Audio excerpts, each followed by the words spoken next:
Good morning friends. जैसा कि हमने लास्ट क्लास में हमने किया था, हमने टाइप ऑफ असेट्स देखे थे अपन ने, जिसमें हमारे पास डिफरेंट टाइप के हमने असेट्स देखे थे। जिसमें हमने नॉर्मली देखा था, पहले हमने फिक्स असेट्स देखा था, फिर हमने करंट असेट्स देखे थे, हमने उनके टाइप देखे थे, कैसे कैसे एग्जाम्पल देखे थे हमने। ठीक है। और फिर हमने बात की थी कि कुछ हमारे फिक्स असेट्स होते हैं लेकिन उनके ऊपर लगता है डेप्रिसिएशन, क्योंकि as per use of fix assets, जिनके भी फिजिकल जो बॉडी बनी हुई होती है, as per use of that fix assets, उनकी क्या होती है, बॉडी धीरे धीरे धीरे धीरे डैमेज होती जाती है। एज टाइम के अकॉर्डिंग वो थोड़े से उनके कलर उनके डाउन होते जाते हैं। तो ऐसे में हम उस पर लगाते हैं क्या है, डेप्रिसिएशन लगाते हैं। डेप्रिसिएशन बिजनेस के लिए एक्सपेंसेस होता है। और ये करते क्या है डेप्रिसिएशन, आपकी जो भी वैल्यू है आपके फिक्स असेट्स की, उसकी वैल्यू को डाउन करते हैं। जैसे सपोज कीजिए आपने कोई असेट्स 1 लाख रुपए का खरीदा, 1 साल तक उसको यूज किया। 1 साल यूज करने पर जो उसकी वैल्यू डाउन हुई है, उस वैल्यू डाउन को हम क्या कहते हैं, डेप्रिसिएशन कहते हैं। अब हिंदी में इसे मूल्यह्रास भी कहते हैं। अब हम बात करते हैं कि डेप्रिसिएशन को हम चार्ज कब करते हैं। हमारे पास फाइनेंशियल ईयर होता है 1 अप्रैल से 31 मार्च, जो कि जैसा कि हमने बात की थी एक्रूअल बेसिस की, एक्रूअल कंसेप्ट की। तब हमने बात की थी कि जिस साल का जो एक्सपेंसेस है हम उसी साल में हम दिखाते हैं। तो ऐसे ही जैसे हमारा डेप्रिसिएशन आया, डेप्रिसिएशन भी हमारा एक्सपेंसेस है, तो हम क्या करेंगे कि हमारे असेट्स की जो वैल्यू डाउन करनी है डेप्रिसिएशन लगा करके, वो डेप्रिसिएशन हम कब लगाएंगे, 31 मार्च को। यानी कि यहाँ पे हमारा एक एडजस्टमेंट एंट्री बनता है डेप्रिसिएशन का। अब डेप्रिसिएशन तो चलो हम लगा देंगे, एक्सपेंसेस है तो उसकी एंट्री भी कर देंगे। वैल्यू किसकी कब करनी है, फिक्स असेट्स की करनी है। लेकिन चलो डेप्रिसिएशन अपन लगाएंगे कैसे, कितनी वैल्यू डाउन करेंगे अपन। कोई फिक्स असेट सपोज कीजिए फर्नीचर है, कार है, आपकी बिल्डिंग है, या फिर लैंड की भी बात करेंगे अपन, या फिर हमारे पास कोई मशीनरी है, तो उसके ऊपर अपन को वैल्यू डाउन करनी है। तो कितनी वैल्यू डाउन करें, 1 लाख का अगर 1 लाख की कार है तो उस पर कितनी वैल्यू कम करते हैं। तो उसके लिए हम डिफरेंट टाइप ऑफ जो मेथड होते हैं डेप्रिसिएशन के, वो हम यूज करते हैं। जैसा पहले आप देख रहे हैं स्ट्रेट लाइन मेथड, इसमें हम एक फिक्स वैल्यू कर लेते हैं एज पर मशीन की जो यूजफुल लाइफ होती है, उसके अकॉर्डिंग हम एक फिक्स वैल्यू हम कैलकुलेट कर लेते हैं, उसको अपन उसमें से कम करते जाते हैं हर साल, तो वो कहलाता है straight line. Diminishing balance method, जिसे हम WDV भी कहते हैं, WDV return down value, percentage की, ये परसेंटेज के ऊपर डिपेंड करता है, परसेंटेज के अकॉर्डिंग कैलकुलेट किया जाता है। परसेंटेज ये कहा जाता है कि जब हमारे पास कोई असेट्स नई नई होती है तो उसका डेप्रिसिएशन भी हाई होना चाहिए। क्यों, क्योंकि जैसे जैसे जैसे वो कम होती जाएगी, उसकी उसकी यूजफुल जो है, उसका असेट्स का जो यूज है वो कम होता जाएगा। तो जो पहले साल एक असेट्स जितना यूजफुल रहता है, वो दूसरे साल, तीसरे साल, चौथे साल उतना वो कम होता चला जाता है। तो अगर आप फिक्स वैल्यू लगाओगे, सपोज कीजिए 1 लाख की असेट्स है, हम फिक्स वैल्यू कर रहे हैं कि 10,000 रुपए कम कर रहे हैं, तो लेकिन अगर डिमिनिशिंग के अकॉर्डिंग हम बात करें तो ये कहा जाएगा कि नहीं, पहले साल आपका डेप्रिसिएशन ज्यादा लगना चाहिए क्योंकि वो पहले साल ज्यादा यूजफुल थी। लेकिन जैसे जैसे वो डल होती चली गई, वो कम यूजफुल रह गई। सेम एक कार हम खरीद के लाते हैं, एक कार जो नई नई होती है हम उसे ज्यादा किलोमीटर तक चला सकते हैं, ठीक है। लेकिन जैसे जैसे वो पुरानी होती है तो वो काम मांगने लग जाती है, उसे फिर हम कम किलोमीटर तक चलाना शुरू करते हैं कि नहीं भाई, आज हम इतना ही किलोमीटर चला पाएंगे, हम 1 साल हम इतने ही किलोमीटर चला पाएंगे, क्योंकि वो फिर काम मांगने लग जाती है।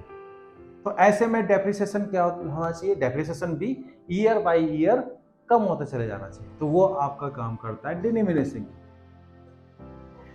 प्रोडक्शन के अंदर कई मशीन हमारे पास ऐसी आती हैं जो कि फिक्स टाइम रखती है कि इससे इतना ही प्रोडक्शन होगा या इतने ही घंटे ये काम कर सकती है।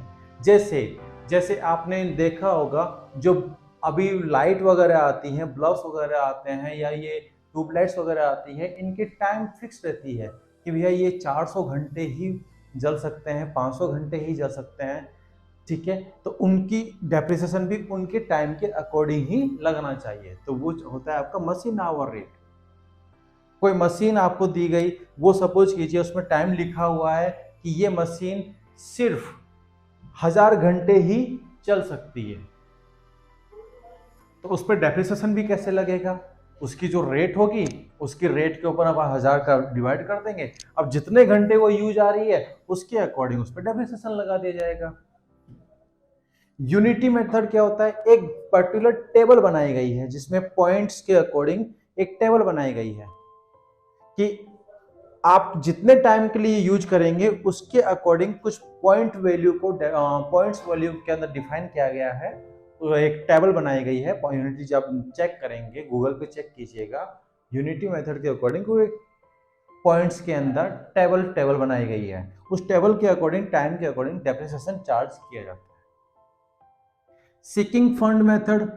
सीकिंग फंड मेथड क्या होता है कि कोई मशीन हमने नई खरीदी, अब हम उस पर डेप्रिसिएशन लगा रहे हैं, डेप्रिसिएशन से वैल्यू कम होती चली जाएगी। ठीक है, लेकिन जितनी वैल्यू कम होती जाएगी, जब हमारे पास मशीन हमारे पास यूजफुल नहीं रहेगी तो हमें एक दूसरी मशीन की भी जरूरत पड़ेगी। तो हम क्या करेंगे, जितने का डेप्रिसिएशन लगा रहे हैं उतने का ही हम क्या करेंगे, फंड बनाते चले जाएंगे। कि अगर मशीन हमारे पास 1 लाख रुपए की है और हर साल हम उस पर 10,000 रुपए वैल्यू कम करते जा रहे हैं, तो उस 10,000 रुपए को हम एक फंड में ट्रांसफर कर देंगे, ताकि जब हमारे पास मशीन हमारे पास यूजफुल ना रहे तो हमारे पास इतना फंड अवेलेबल रहे कि हम एक दूसरी मशीन परचेज कर लें। तो वो मेथड कहलाता है सीकिंग फंड मेथड। लास्ट आता है इंश्योरेंस पॉलिसी मेथड। हमारे पास जो भी असेट्स होते हैं, जो उनकी यूज के अकॉर्डिंग हम हर साल इंश्योरेंस कराते हैं, उनकी वैल्यू के अकॉर्डिंग हम इंश्योरेंस कराते हैं। और इंश्योरेंस में हमारे इंश्योरेंस कंपनी हमें एक वैल्यू लिख करके देती है कि अब आपकी मशीन इतने वैल्यू की रह गई है। फिर जितनी वैल्यू वो डाउन करते हैं, अकॉर्डिंग टू उसी के अकॉर्डिंग हम डेप्रिसिएशन लगा देते हैं। वो मेथड होता है insurance policy method. Normally business में जो यूज किए जाते हैं मेथड, वो 2 मेथड यूज में जाते हैं, एक स्ट्रेट लाइन और एक डिमिनिशिंग। नॉर्मली हम इन्हीं को चेक करेंगे कैलकुलेशन के अकॉर्डिंग, इनका कैलकुलेशन कैसे होता है।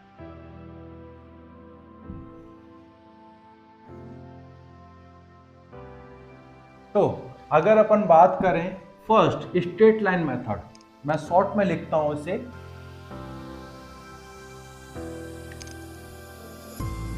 स्ट्रेट लाइन मेथड, और इधर मैं लिख देता हूं रिटर्न डाउन वैल्यू। सपोज कीजिए हमारे पास एक मशीन है जिसकी वैल्यू है 1 लाख रुपीज और उसका यूजफुल लाइफ है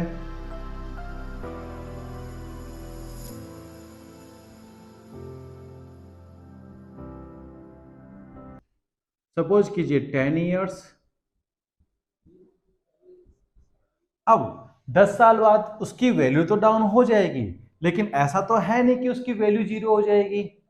हमें उसकी स्क्रैप वैल्यू को भी हमें ध्यान रखना चाहिए।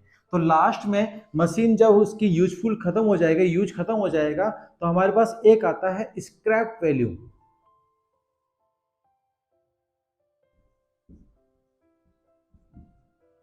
सपोज कीजिए इस मशीन के यूज ना होने पर, जब किसी भी काम ना आए, जैसे सपोज कीजिए मेरे पास मोटरसाइकिल है, मोटरसाइकिल जब तक काम आ रही है ठीक है, जब मोटरसाइकिल बिल्कुल चलना हमारे पास ऐसा पॉसिबल है कि मोटरसाइकिल अब नहीं चल रही, तो हम उसे एज ए सपोज कीजिए, जिस तरह से एक आयरन, उसमें कुछ कुछ लोहे के पार्ट्स लगे हैं, कुछ अदर पार्ट लगे हुए हैं, उनको अगर अपन बेचने जाएं, उन लोहे के पार्ट्स को ही बेचने जाएं, तो हमारे पास पर्टिकुलर कुछ तो हमारे पास स्क्रैप वैल्यू आएगी।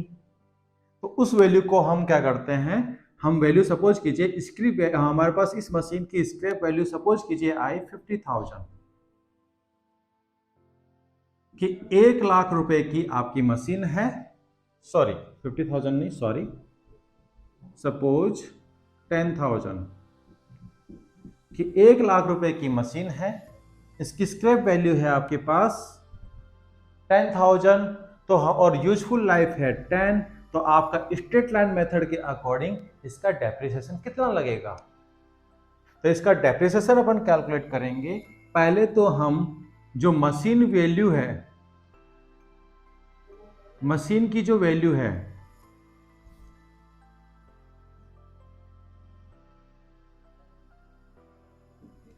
उसको हम माइनस करेंगे स्क्रैप वैल्यू से,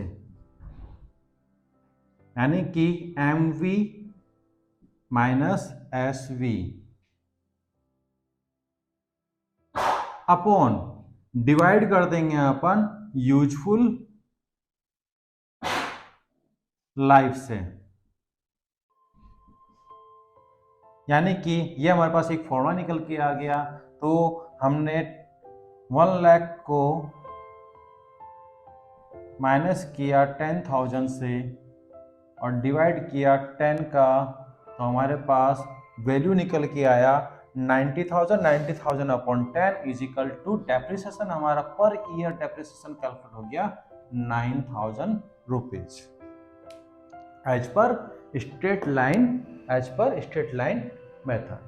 as per straight line method हमारे पास वैल्यू के लिए, हमारे पास वैल्यू आ गई डेप्रिसिएशन की 9,000। अब यही वैल्यू अपन चेक करते हैं रिटर्न डाउन वैल्यू के ऊपर। रिटर्न डाउन वैल्यू में हमारे पास क्या होता है, हमारे पास मशीन है वही सेम 1 लाख की, तो मशीन वैल्यू हो गई हमारे पास 1 lakh. Next useful life,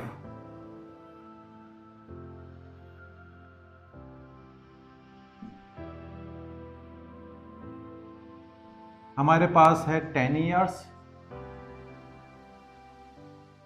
scrap value suppose कीजिए 10,000।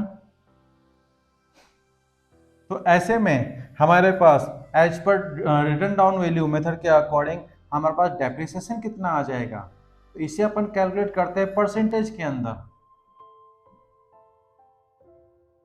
तो हमारे पास पहले हम क्या करेंगे, same 1 lakh minus 10,000 divide by 10 years, तो हमारे पास डेप्रिसिएशन कैलकुलेट हो गया, आ गया 9,000। और हमारे पास मशीन की वैल्यू कितनी है 1 लाख और डेप्रिसिएशन कितना है 9,000, तो डेप्रिसिएशन परसेंटेज कितना आएगा 9,000 डिवाइड बाय 1 लाख इंटू 100, दो ये कैंसिल हो जाएगा और हमारे पास परसेंटेज आएगा 9%। यानी कि according to return down value हमारे पास डेप्रिसिएशन लगेगा 9% पर ईयर।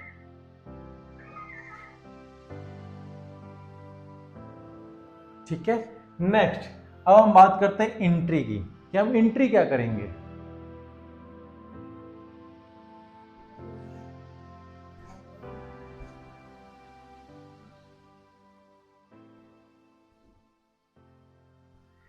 इसकी एंट्री क्या होती है, तो इसकी एंट्री होगी हमारे पास डेप्रिसिएशन है हमारे पास एक्सपेंसेज, तो डेप्रिसिएशन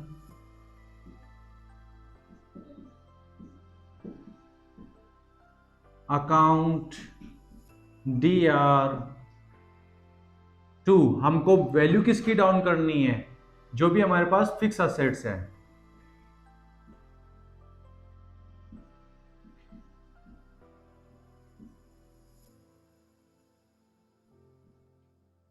ठीक है, उसकी एंट्री ये होगी। इसमें क्या होगा, जब हम असेट्स खरीद के लाए थे तब हमने डेबिट किया था, अब जैसे उसको हम क्रेडिट कर देंगे तो उसकी वैल्यू डाउन हो जाएगी। और डेप्रिसिएशन हमारा क्या है, एक्सपेंसेज, हम उसके क्या करेंगे, डेबिट करेंगे। और ये हमारा एक्सपेंसेज है तो ये किसको कम करेगा, ये प्रॉफिट को कम करेगा। तो इसको जब हम चार्ज करेंगे किस पे, प्रॉफिट एंड लॉस अकाउंट पे। तो जब हम प्रॉफिट एंड लॉस अकाउंट पे जब हम चार्ज करेंगे तो एंट्री क्या हो जाएगी, profit and loss account DR to depreciation account।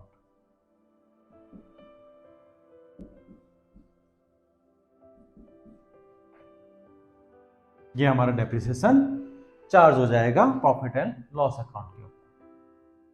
Okay, तो आज अपन ने देखा टाइप ऑफ डेप्रिसिएशन। हाँ, एक छोटा सा पॉइंट रह गया है हमारा। वैसे तो जितने भी फिक्स असेट्स होते हैं उन पे लगता है डेप्रिसिएशन, लेकिन कुछ चीजें ऐसी होती हैं जिन पे डेप्रिसिएशन ना लग करके उन पे लगता है एप्रिसिएशन। जैसे अगर कोई ओनर इन्वेस्ट करता है लैंड एंड बिल्डिंग के ऊपर, अगर कोई ओनर इन्वेस्ट करता है जो कि पुरानी बिल्डिंग्स हैं उनके ऊपर, या फिर कोई ओनर इन्वेस्ट करता है गोल्ड सिल्वर इनके ऊपर इन्वेस्ट करता है, जो कि एक ऑर्नामेंट, इनके गोल्ड जैसे गोल्ड और सिल्वर पे इन्वेस्ट करता है, तो ये चीजें क्या होती हैं, इन पे डेप्रिसिएशन नहीं लगता, इन पे वो लगता है एप्रिसिएशन। क्यों? क्योंकि ये चीजें फिक्स्ड हैं, कि ये चीजें फिक्स्ड वैल्यू होती है और इनका जो डिमांड है मार्केट में बढ़ता चला जाता है। इन पे हमें एप्रिसिएशन लगाना पड़ता है एज पर मार्केट वैल्यू। मार्केट वैल्यू जितनी बढ़ेगी उसके अकॉर्डिंग हमको इनकी वैल्यू बढ़ानी होती है। तो हमेशा ध्यान रखिएगा कि बाकी जितने भी मशीन, जो भी फिक्स असेट्स हैं या फिर मशीनरी है, कार है, आपका फर्नीचर है, उन पे डेप्रिसिएशन लगता है, लेकिन तीन चीजें, कोई पुरानी बिल्डिंग, ओल्ड बिल्डिंग्स, या फिर आपका लैंड, या फिर गोल्ड सिल्वर, इस तरह का इन्वेस्टमेंट, इनके ऊपर हमेशा मार्केट वैल्यू के अकॉर्डिंग एप्रिसिएशन लगता है। ओके, तो ये हमेशा आप ध्यान रखिएगा। तो आज का टॉपिक हमारा यही था, टाइप ऑफ डेप्रिसिएशन मेथड, और जिसमें हमने टाइप ऑफ डेप्रिसिएशन देखा, उसके बाद हमने उसकी एंट्री देखी कि उसकी एंट्री कैसे होती है। मैं चाहूँगा कि आप हमेशा की तरह मेरे इस वीडियो को भी आप लाइक करें और ज़्यादा से ज़्यादा आप शेयर करें, और मैं चाहूँगा कि आप सब्सक्राइब करें हमारे चैनल यूट्यूब टीफा क्लासेस को। और इसके बाद हम नेक्स्ट क्लास में मिलते हैं नए टॉपिक के साथ। Thank you very much.